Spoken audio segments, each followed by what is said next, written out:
अंदाजा ही नहीं, पहले 2 चरण के चुनाव में ही इंडी अगाड़ी का डिब्बा गोल हो चुका है। भाइयों बहनों, एक और आपका ये सेवक मोदी सर झुका करके आपके पास आता रहता है। आपने 10 साल तक मोदी को परखा है, उसके एक एक कदम को देखा है, उसके एक एक शब्द को नापा है। आप मोदी को भली भांति जानते हैं। दूसरी ओर इंडी अगाड़ी में नेता के नाम पर महायुद्ध चल रहा है। अब मुझे बताइए भाई, इतना बड़ा देश जिसका नाम तय नहीं है, जिसका चेहरा पता नहीं है, क्या इतना बड़ा देश उनके हाथ में आप दे सकते हैं क्या? कोई गलती से भी दे सकता है क्या? भाइयों बहनों, ये लोग इन दिनों सत्ता हथियाने के लिए देश तो बंटवारे करते ही रहे हैं। अब एक नया फॉर्मूला लाए हैं। ये फॉर्मूला लाए हैं 5 साल में 5 पीएम, हर वर्ष 1 पीएम। वो जितना खजाना लूटना है लूटेगा, फिर दूसरे साल दूसरा पीएम, फिर वो लूट करेगा, तीसरे साल तीसरा पीएम, चौथे साल चौथा पीएम, 5वें साल 5वां पीएम। क्यों भाई? और यहां नकली शिवसेना वाले क्या कहते हैं मालूम है? ये नकली शिवसेना वाले तो कह रहे हैं कि उनके यहां तो पार्टी में पीएम पद के लिए ढेर सारे लोग हैं, और उनके एक बड़बोले नेता ने तो कह दिया हम 1 साल में 4 पीएम बनाए तो उसमें भी क्या जाता है।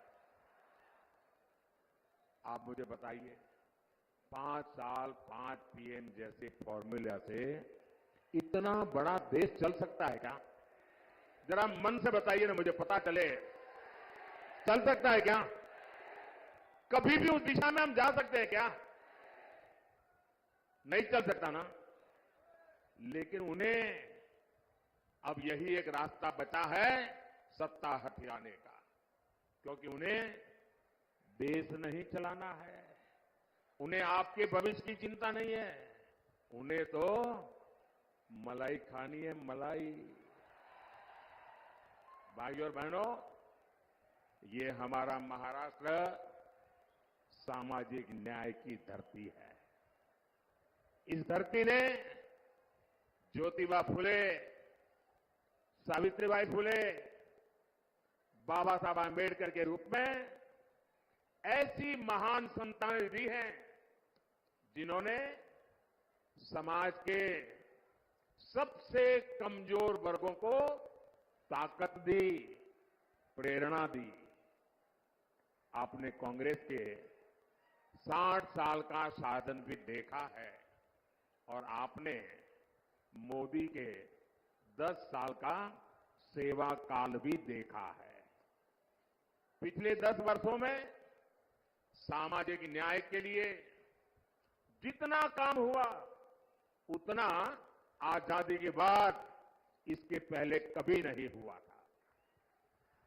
भाइयों और बहनों, कांग्रेस ने अपने 60 वर्षों में जो उनको सत्ता भोगने का अवसर मिला था, एससी, एसटी, ओबीसी वर्ग के हर हक को रोकने का निरंतर प्रयास किया।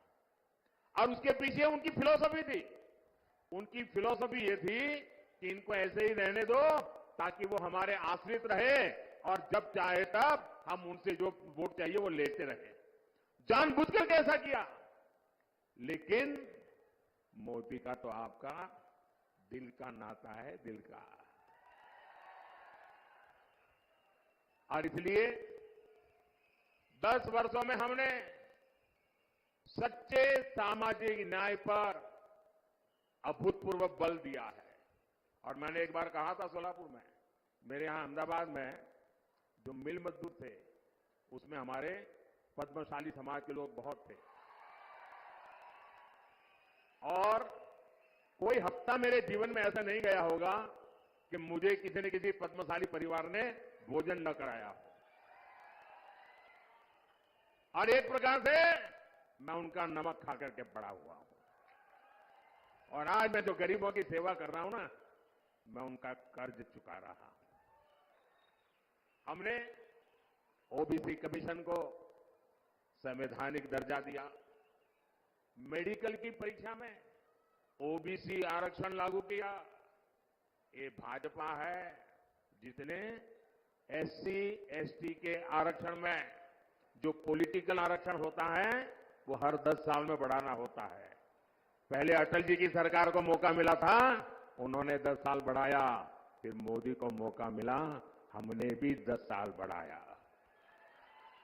हमने किसी का भी हक छीने बिना न दलित का हक छीना, न आदिवासी का हक छीना, न ओबीसी का हक छीना, लेकिन सामाजिक न्याय के उत्तम व्यवहार को लेते हुए हमने जो सामान्य वर्ग के गरीब लोग हैं, उन सामान्य वर्ग के गरीब लोगों को न्याय देने के लिए 10% आरक्षण उनको भी दिया।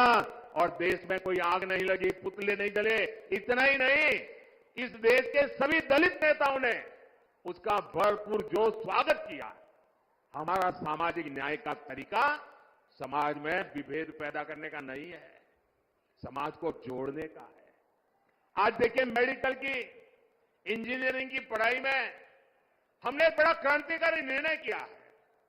आज कुछ लोगों को वो जरा मजाक लगती होगी, लेकिन हमने तय किया है, मुझे अब गरीब मां का बेटा भी डॉक्टर बनाना है, गरीब मां की बेटी को भी डॉक्टर बनाना है, मुझे गरीब मां के संतानों को इंजीनियर, डॉक्टर, बड़ी बड़ी पदों पर ले जाना है। लेकिन क्या हर गरीब के नसीब में इंग्लिश मीडियम में पढ़ना संभव है क्या भाई? क्या हर बच्चा इंग्लिश मीडियम में पढ़ सकता है क्या? अगर वो मराठी मीडियम में पढ़ता है तो उसका गुनाह क्या है? ये ऐसे लोग सरकार चलाते थे, अगर आप मराठी मीडियम में पढ़ते हैं तो आपके लिए भविष्य के लिए ताले लगे जाते थे।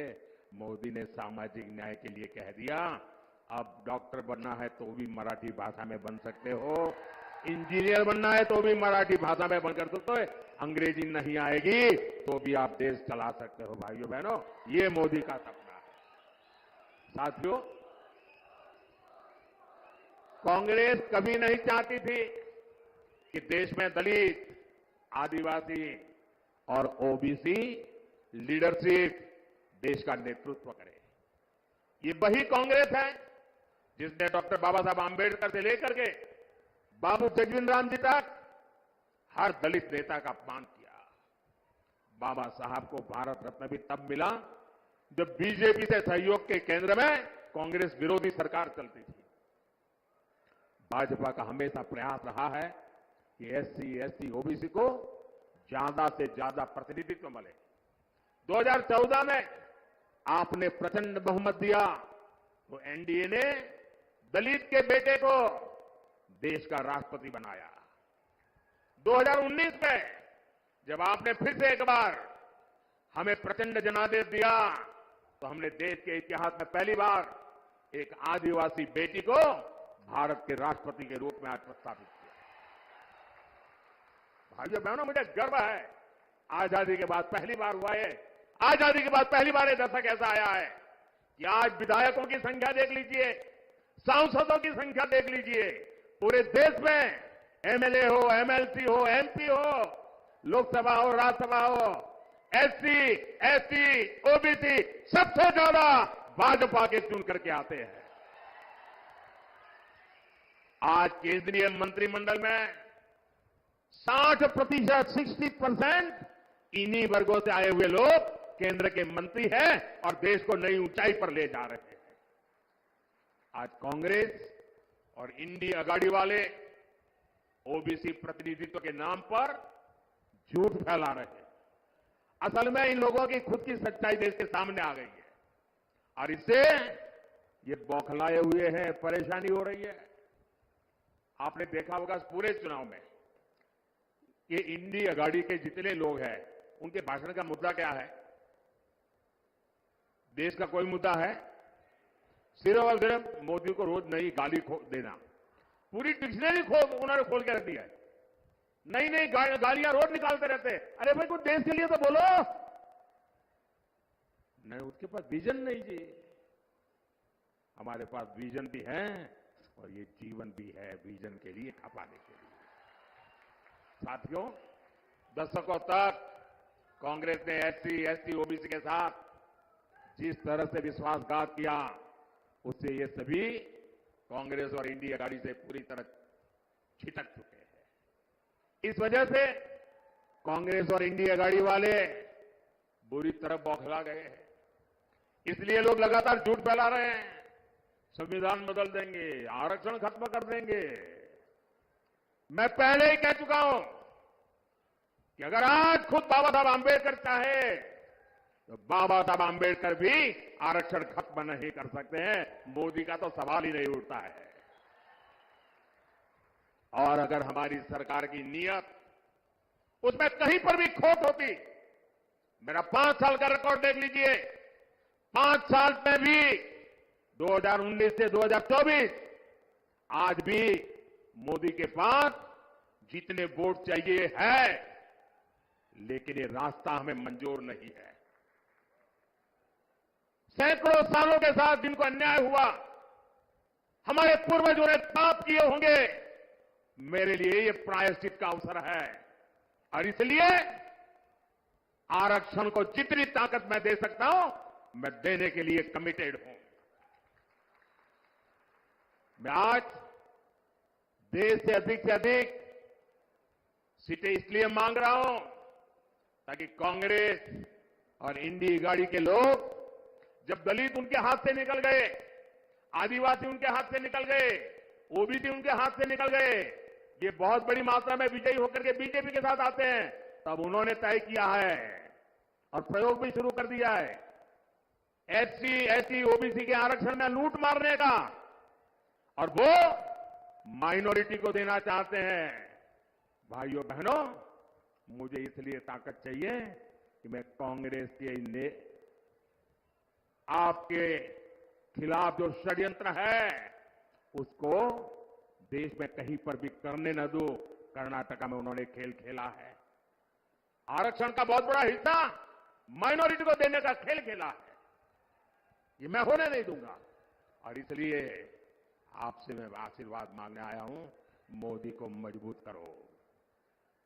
साथियों, कांग्रेस के 60 वर्षों के राज में देश में सबसे ज्यादा एससी, एसटी, ओबीसी परिवार ही, उन्हीं के सबसे ज्यादा हाल खराब रहे। आप अपने गांव में देख लीजिए, अगर गांव के बाहर झुपड़ी में रहना पड़ता है, कौन है? हमारे एससी समाज के लोग हैं। मुसीबत में जीना पड़ता है, कौन है? हमारे एसटी समाज के हैं। तकलीफों में जीना पड़ता है, कौन है? हमारे ओबीसी समाज के लोग हैं। मोदी ने इन परिवारों को ही अपनी प्राथमिकता बनाया। 10 वर्षों में गरीब कल्याण की जितनी भी योजनाएं हमने बनाई, हमारी योजना सबके लिए है, बिना भेदभाव के हैं, समाज के हर वर्ग के लिए है। और स्वाभाविक है, जो लोग 50-60 साल से पिछड़े हुए थे, उनको उसका लाभ पहले मिल रहा है। और हम तो मानते हैं इस देश की संपत्ति का पहला अधिकार उन लोगों का है जो पंक्ति में आखिर में बैठे हुए। महात्मा गांधी भी यही कहते थे, मुफ्त राशन हो, मुफ्त इलाज हो, पक्के घर हो, शौचालय हो, बिजली हो, गैस हो, पानी हो, ये सब कुछ सबसे ज्यादा वंचित समाज को जरूरत थी। और वंचित समाज की वो आकांक्षाएं आजादी के इतने सालों के बाद आपका सेवक मोदी पूरी कर रहा है। भाई वहां वो सज्जन तस्वीर लेके आए हैं, मैंने तस्वीर देख लिया, बैठिए। पीछे आप लोगों को परेशान कर रहे हैं। आपका मैं बहुत आभारी हूं आपके प्यार के लिए, लेकिन औरों को परेशान मत करो भाई। एससी, एसटी, ओबीसी परिवारों को इन योजनाओं से जोड़ने के लिए हमारी सरकार घर घर पहुंची है, गांव गांव पहुंची है। साथियों, कांग्रेस ने 100 से ज्यादा देश के जिलों को ही पिछड़े घोषित करके उनको अपने हाल पर छोड़ दिया था। इन जिलों में सबसे ज्यादा एससी और एसटी परिवार के लोग रहते हैं। हमने उसको एक नया रूप लिया, नया मिशन लिया, और हमने उसका एस्पिरेशनल डिस्ट्रिक्ट बनाया, आकांक्षी जिला बनाया, और उसका मेरी ऑफिस से डेली मॉनिटरिंग होता है। परिणाम यह है कि गरीबों की भलाई के लिए की योजनाएं, एस्पिरेशनल डिस्ट्रिक्ट की योजनाएं, अब एस्पिरेशनल ब्लॉक की योजनाएं, डेली मॉनिटरिंग, हर चीज की जानकारी, उसका परिणाम यह है कि आज 10 साल के मोदी के कार्यकाल में इतने कम समय में देश में पहली बार 25 करोड़ गरीब गरीबी से बाहर निकले हैं भाइयों, और ज्यादातर इन्हीं जिलों से लोग हैं।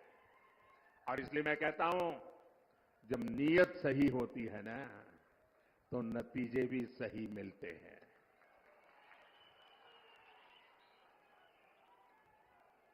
साथियों, भाजपा का सामाजिक न्याय का एक और उदाहरण वाइब्रेंट विलेज प्रोग्राम भी है। अगर मोदी की नजर कांग्रेस की तरह सिर्फ वोट बैंक पर होती, तो सीमा के जो गांव है, जिनको लोग आखिरी गांव कहते थे, मैं उनको सबसे पहले कहता हूं गांव। दुनिया के किसी को देश को एंट्री होना है ना, सूरज की पहली किरण भी वहीं आती है जी, और सूरज डूबता है तो आखिरी किरण भी वहीं से आती है। गांव के लिए वाइब्रेंट विलेज प्रोग्राम क्यों चलता है? वहां तो वोटर ही नहीं है, इन्हें वोटर है। लेकिन मेरे लिए वोटर मायने बाद में रखता है, पहले वो मेरे देश का नागरिक है। मेरे देश का 140 करोड़ नागरिक में से एक है वो मेरी सीमा का प्रहरी है।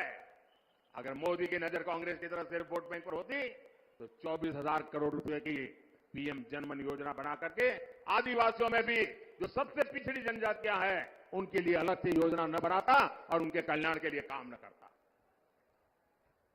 ये वोटर ज्यादा नहीं है, संख्या कम है, लेकिन मेरे देश के आखिरी व्यक्ति को भी मैं मजबूत बनाना चाहता हूं। हमने विश्वकर्मा योजना लाई, जिनके हाथों में सामर्थ्य है, जिनकी उंगलियों में सामर्थ्य है, ऐसे देश में लाखों लोग हैं। ऐसे मेरे विश्वकर्मा साथी एससी समाज में, एसटी समाज में, ज्यादातर ओबीसी समाज में। 60 साल में कांग्रेस ने कभी पूछा नहीं। मोदी ने पहली बार इन साथियों के लिए 13,000 करोड़ रुपए की पीएम विश्वकर्मा योजना बनाई है। भाइयों और बहनों, गरीब कल्याण की इन योजनाओं का सबसे अधिक लाभ एससी, एसटी, ओबीसी परिवार के हमारी माताओं बहनों को हुआ है। शौचालय के अभाव में, सैनिटरी पैड के अभाव में ज्यादातर हमारी बेटियां स्कूल छोड़ देती थी। अब मोदी ने यह समस्या दूर कर दी है। बिना गारंटी के मुद्रा लोन पाने वाले 50% से ज्यादा लाभार्थी एससी, एसटी, ओबीसी है। इनमें से 70% लोन हमारी माताओं बहनों को मिला है। ये जो हमारी खादी है ना, खादी स्वतंत्रता आंदोलन की निशानी है। और तो मैं तो कहता हूं, आजादी के पहले लोग कहते थे और आजादी के बाद क्या, तो मैं तो एक वाक्य में कहता हूं, पहले khadi for nation, now khadi for fashion. Congress ने तो उस खादी को भी बर्बाद कर दिया था। खादी के काम में भी बड़ी संख्या में हमारे यही समाज के लोग हैं जो अति वंचित लोग हैं। मोदी ने खादी को फिर से जीवंत कर दिया। साथियों, कांग्रेस ने तो बाबा साहब के संविधान को जम्मू कश्मीर में लागू नहीं होने दिया था। आर्टिकल 370 बनाकर कांग्रेस ने देश के संविधान का अपमान किया था। एनडीए सरकार ने, मोदी ने 370 हटाई, तो सामाजिक न्याय का अधिकार जम्मू कश्मीर में हमारे जो लोग हैं उनको मिला। पहली बार उनको एससी, एसटी, ओबीसी और महिलाओं को वहां अधिकार मिला है, उनको आरक्षण मिला है। भाइयों बहनों, यह है सामाजिक न्याय का मोदी का ट्रैक रिकॉर्ड। इसलिए पूरी इंडिया गाड़ी बौखलाई हुई है। साथियों, सामाजिक न्याय का एक और तरीका आधुनिक इंफ्रास्ट्रक्चर का निर्माण भी है। कांग्रेस ने बरसों तक गांवों और शहरों में खाई बनाकर रखी, कुछ ही शहरों के विकास पर फोकस किया। एनडीए सरकार देश के हर कोने के विकास के लिए प्रतिबद्ध है। एक क्षेत्र पंढरपुर यात्रा से जुड़े श्रद्धालुओं का तीर्थ है। यहां तो तुलजा भवानी ने छत्रपति शिवाजी महाराज को अपना आशीर्वाद दिया था। 10 साल में हमने पंढरपुर की रेलवे कनेक्टिविटी के लिए सैकड़ों करोड़ रुपए खर्च किए। पुणे फलटन रेल मार्ग जो 23 साल से अटका पड़ा था, हमने उसको पूरा कराया। हमने सोलापुर हैदराबाद, सोलापुर सांगली, सोलापुर बीजापुर ऐसे कई महामार्ग के काम शुरू किया। सोलापुर को तो महाराष्ट्र की पहली वंदे भारत ट्रेन भी मिली है। शक्तिपीठ महामार्ग से समुद्री महामार्ग जैसे हाईटेक सड़कों के काम भी हो रहे हैं। इन विकास कार्यों के कारण इस क्षेत्र में श्रद्धालुओं की संख्या में 4 गुना की बढ़ोतरी हुई है। अब हमारे वारकरी भाई बहनों के अलावा दूसरे राज्यों से भी बड़ी संख्या में श्रद्धालु आ रहे हैं। यहां युवाओं के लिए आस्था और पर्यटन से जुड़े नए अवसर बन रहे हैं।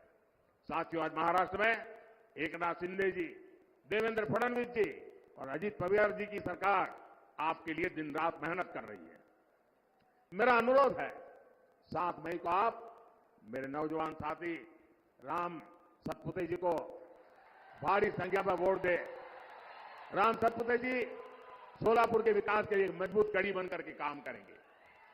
और जब आप कमल पे निशान पर बटन दबाओगे ना, तो आपका वोट सीधा सीधा मोदी को मिलेगा। तो ज्यादा से ज्यादा मतदान कराओगे, हर पोलिंग बूथ जीतोगे, पुराने सारे रिकॉर्ड तोड़ोगे, या मेरा एक और काम करोगे यहां से अपने परिचितों को जाकर के मिलना, उनके घर जाना, उनको कहिएगा कि मोदी जी सोलापुर आए थे, आपको प्रणाम भेजा है। मेरे प्रणाम पहुंचा देंगे। मेरे साथ बोलिए भारत माता की, भारत माता की जय श्री राम, जय श्री राम।